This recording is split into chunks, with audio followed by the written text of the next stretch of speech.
Updates at pinakahuling mga usapin sa mundo ng palakasan.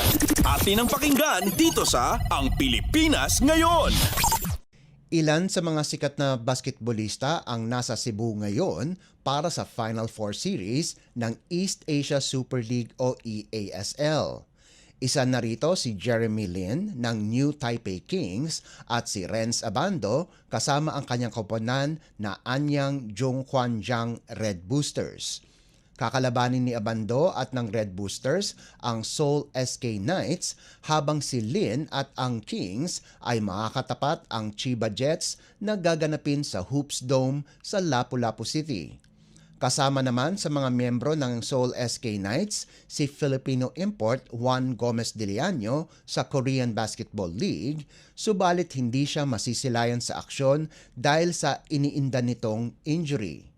Ang laban para sa bronze medal at finals ng EASL ay gaganapin sa Marso a 10 sa kaparehong venue. Updates at pinakahuling mga usapin sa mundo ng palakasan. Atin ang pakinggan dito sa Ang Pilipinas Ngayon. Nananatiling perpekto ang record ng defending champion Creamline Cool Smashers sa 2024 Premier Volleyball League o PVL All-Filipino Conference. Ito ay pagkatapos tinalo ng Cool Smashers sa pangunguna ni Team Captain Eliza Valdez ang Galleries sa loob ng tatlong sets 25-22, 25-17 at 25-15 para makahati sa itaas ng team standings ang Choco Mucho na may kapwa malinis na 3-0 baraha. Nanguna sa opensa si Michelle Gumabaw para sa Cool Smashers sa nagawa nitong 10 puntos habang nakapagtala naman ng 18 excellent sets si Kyle Negrito. Bumagsak naman sa 0-3 ang kartada ng High Risers. Samantala, nakihati na din ang Signal HD Spikers sa Creamline at Choco Mucho sa liderato pagkatapos talunin ang NX-led Chameleons 25-21, 25-17 at 25-21 sa larong ginanap sa PhilSports Arena sa Pasig City. Updates at pinakahuling mga usapin sa mundo ng palakasan. Atin ang pakinggan dito sa Ang Pilipinas Ngayon.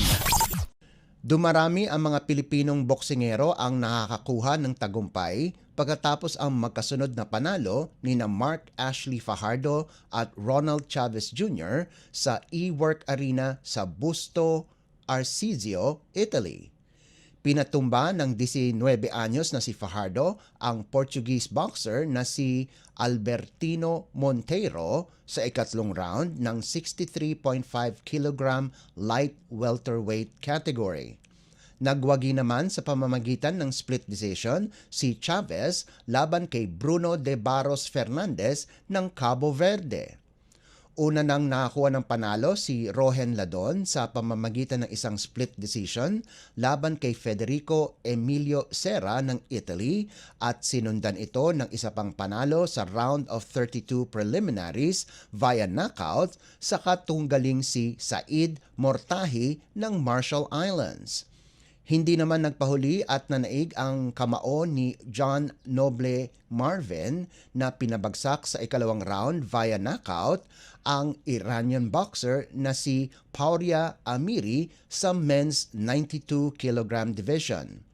Samantala sa unang round pa lang ng women's 57 kg division, pinabagsak agad ng Tokyo Olympics 2020 silver medalist na si Nesty Petesio ang katunggaling Serbian boxer na si Andela Brankovic sa pagbubukas ng first World Boxing Qualifying Tournament noong Marso 3. Hindi naman pinalad sina Riza Paswit at Hergy Baskiadan na magkwalipika sa Paris Olympics. Ilan pang mga Pinoy boxers ang nakatakdang lumaban, kabilang na sina Tokyo Olympics silver medalist Carlo Paalam, Ira Villegas at Claudine Veloso.